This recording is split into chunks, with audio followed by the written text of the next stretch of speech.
கண்களை மூடி பக்தியோடு நாம் செபிப்போமாக.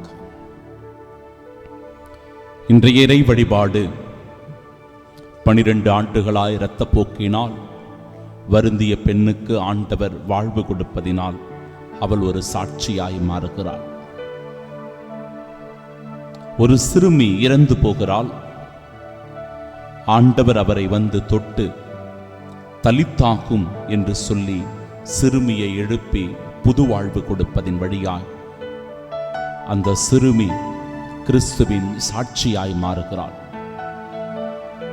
இன்றைய நாளில் நம் தாயாம் கத்தோலிக்க திரு அவை நமக்கு நினைவு கூர்ந்து செபிக்க கொடுக்கின்ற கண்ணியும் மறைசாட்சியுமான புனித மரிய குறற்றி இயேசுவின் சாட்சியாக மாறுகிறாள். அன்பு சகோதரனே, சகோதரியே, இந்த திருவழிபாட்டில் பங்கேற்கும் நீயும் கூட இன்றைக்கு கிறிஸ்துவின் ஒரு சாட்சிதான். ஆம், உண்மையோடு வாழ்ந்தால், நீதியை நிலைநாட்டினால், ஒருவர் மற்றவரை அன்பு கூர்ந்து அன்பு செலுத்தினால், இரக்கத்தை பொழிந்தால், நீயும் கூட வாழும் கிறிஸ்துவின் சாட்சிதான். அதற்கான வரம் வேண்டி இந்த திருப்பலியின் வழியாக பக்தியோடு செபிப்போம். ஆமென்.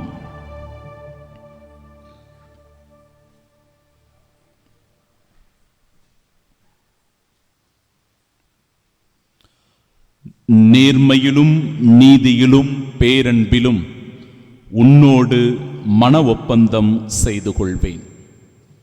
நம் ஆண்டவராகிய இயேசு கிறிஸ்துவின் அன்பும் அருளும் அமைதியும் மகிழ்ச்சியும் உங்கள் அனைவரோடும் இருப்பதாக. அன்பிற்கு பிரியமுள்ள சகோதர சகோதரிகளே, இன்றைய திருவழிபாட்டின் அடிப்படையில் 2 சிந்தனைகளை உங்களோடு நான் பகிர்ந்து கொள்ள விரும்புகிறேன். முதல் சிந்தனை, பாலைவன அனுபவம். ஆண்டவர் பாலை நிலத்திற்கு அழைத்துச் செல்வார். அழிப்பதற்காக அல்ல, தண்டிப்பதற்காக அல்ல, மாறாக அன்பு செய்து இறை அனுபவத்தை கொடுப்பதற்காக. இன்றைய நாளினுடைய முதல் வாசகம் ஓசையா புத்தகத்திலிருந்து எடுக்கப்பட்டிருக்கிறது. இஸ்ராயல் மக்களை நான் நயமாக கவர்ந்தெழுப்பேன், பாலை நிலத்திற்கு அவர்களை கூட்டிச் செல்வேன், நெஞ்சுருக அவளுடன் பேசுவேன் என்று ஆண்டவர் சொல்லுகிறார். அன்பிற்குரிய சகோதர சகோதரிகளே, ஆண்டவர் அந்த பாலை நிலத்திற்கு தனிமையாக அவர்களை அழைத்துச் செல்வது என்பது தண்டிப்பதற்காகவோ அழிப்பதற்காகவோ அல்ல, அவர்களை இதயத்தோடு ஒன்றிணைப்பதற்காக, தன் இதயத்தோடு அவர்களை சேர்ப்பதற்காக. பாலைவனம் என்பது தண்டனைக்குரிய இடம் அல்ல, தனிமையில் கடவுளை சந்திக்கின்ற இடம். அப்படிதான் இன்றைய நாளினுடைய நற்செய்தி வாசகத்திலும் கூட ஆண்டவர் இயேசு அந்த தொழுகை கூட தலைவருடைய வீட்டிற்குள் சென்றவுடனே அங்கு குழல் ஊதுவோரையும் கூட்டத்தினரையும் பார்த்து அவர்கள் எல்லோரையும் வெளியே அனுப்பிவிடுகிறார். அந்த பெற்றோரையும் சில சீடர்களையும் வைத்துக்கொண்டு அமைதியான முறையில் ஒரு இறை அனுபவத்தை அந்த இடத்திலே உண்டாக்குகிறார். அந்த தனிமையில் இறை அனுபவம் மரித்து கிடந்த சிறுமியை உயிரோடு எழுப்புகிறது. அன்பிற்கு பிரியமுள்ள சகோதர சகோதரிகளே, இந்த திருவழிபாட்டின் வழியாக நாமும் நினைவு கூர்ந்து செபிக்கிற புனித மரிய குறற்றியினுடைய வாழ்க்கை கூட இப்பேற்பட்டதுதான். 11 வயது, தந்தை மரணமடைந்து விடுகிறார். அலெக்சாண்டர் என்கிற ஒருவன், 20 வயது நிரம்பிய அந்த வாலிபன் புனித மரிய குறத்திற்கு பல விதங்களில் துன்பத்தை கொடுக்கிறான், டார்ச்சர் பண்றான், பாலியல் தொந்தரவு செய்கிறான். அலெக்சாண்டர், இதெல்லாம் வேண்டாம், இது பாவம், கடவுளுக்கு பிடிக்காது, நீ இந்த பாவத்தை செய்தால் நரகத்திற்கு தான் போவாய் என்று சொல்லி எச்சரிக்கிறாள் மரிய குறத்தி. ஆம் அன்பிற்குரியவர்களே, நம்முடைய வாழ்க்கையும் கூட ஒரு பாலைவன அனுபவமாக இருக்கலாம். பாலைவன அனுபவம் என்பது நாம் வியாதியில் இருப்பது, கடன் பிரச்சனையில் இருப்பது, அவமானத்தில் இருப்பது, தனிமையில் வாடுவது, குழப்பத்தில் இருப்பது, இது எல்லாமே ஒரு விதமான பாலைவன அனுபவம் தான். இஸ்ராயல் மக்களுக்கு அந்த அனுபவம் கிடைத்தது. 12 ஆண்டுகளாய் இரத்தப்போக்கினால் வருந்திய பெண்ணுக்கு அந்த அனுபவம் இருந்தது. தொழுகை கூட தலைவர் வருத்தத்தோடு வந்து தன் மகளுக்காக வேண்டிய போது அந்த பாலைவன அனுபவம் இருந்தது. உங்களுடைய வாழ்க்கையிலும் என்னுடைய வாழ்க்கையிலும் கூட இந்த தனிமை என்கிற பாலைவன அனுபவம் உண்டு. ஆனால் என் அன்பு சகோதர சகோதரிகளே, அந்த அனுபவத்தில் இறைவன் நம்மோடு உடன் இருக்கிறார். ஆண்டவன் நம்மை ஒருபோதும் கைவிட மாட்டார். நான் உன்னை நேசிக்கிறேன் என்று அவர் அரவணைக்கின்ற அரவணைப்பை உணர்வதுதான் இன்றைய நாளில் முதல் இறை சிந்தனை.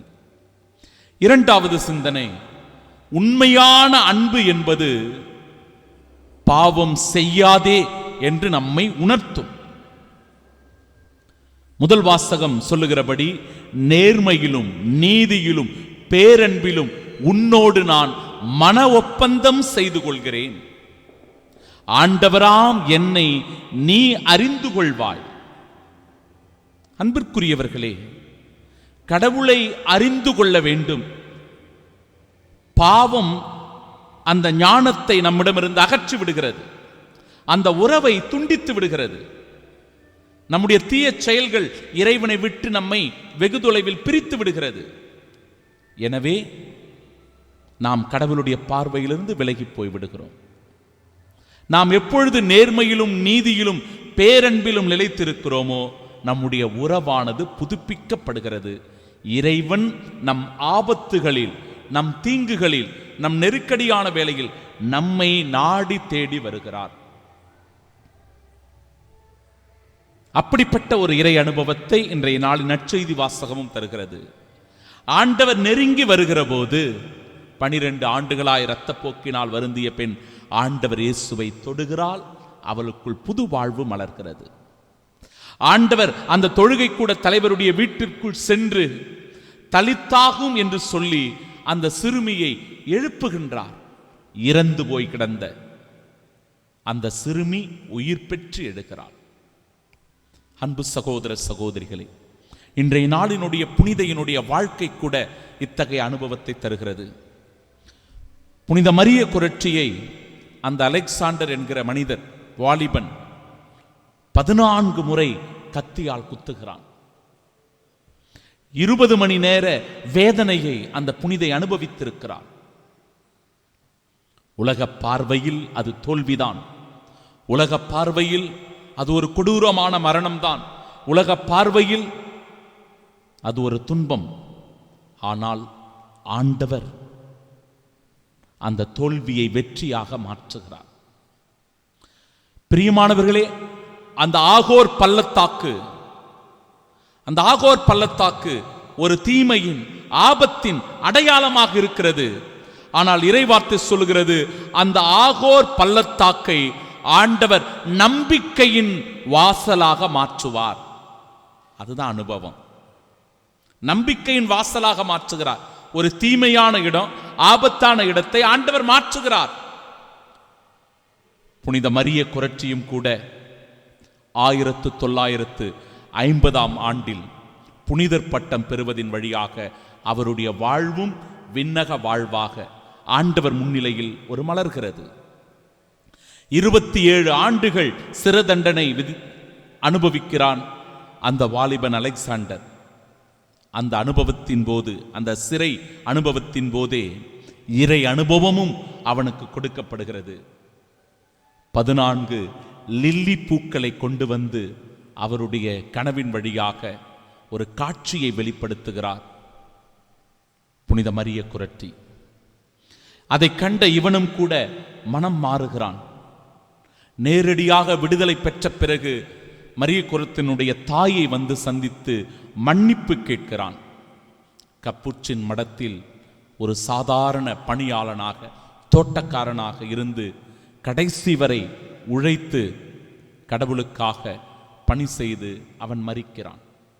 அவனுக்குள் ஏற்பட்ட அந்த மனமாற்றம் புது வாழ்வை கொடுத்தது. அந்த சிறுமி தலித்தாகும் எழுந்திரு என்று சொன்னவுடனே மரணித்த அந்த சிறுமி புது வாழ்விற்குள் எழுகிறாள். 12 ஆண்டுகளாய் இரத்தப்போக்கினால் வருந்திய பெண் ஆண்டவர் இயேசுவின் ஆடையை தொட்டவுடன் புது வாழ்வு அவருக்குள் மலர்கிறது. அன்பு சகோதர சகோதரிகளே, நம் வாழ்வையும் கூட இந்த நாளில் ஆண்டவர் புதிதாய் மாற்றுகிறார். உன் கவலைகளை, உன் வியாதியை, உன் வருத்தத்தை, உன் துன்பத்தை ஆண்டவர் மேல் சுமத்திவிடு. ஆண்டவர் உனக்கு இன்பத்தை தருகிறார். ஆண்டவர் உன் சுமைகளை போக்கி இளைப்பாறுதலை தருகிறார். உன் மனதிற்கு அமைதியையும் அன்பையும் தருகிறார். ஆமீன்.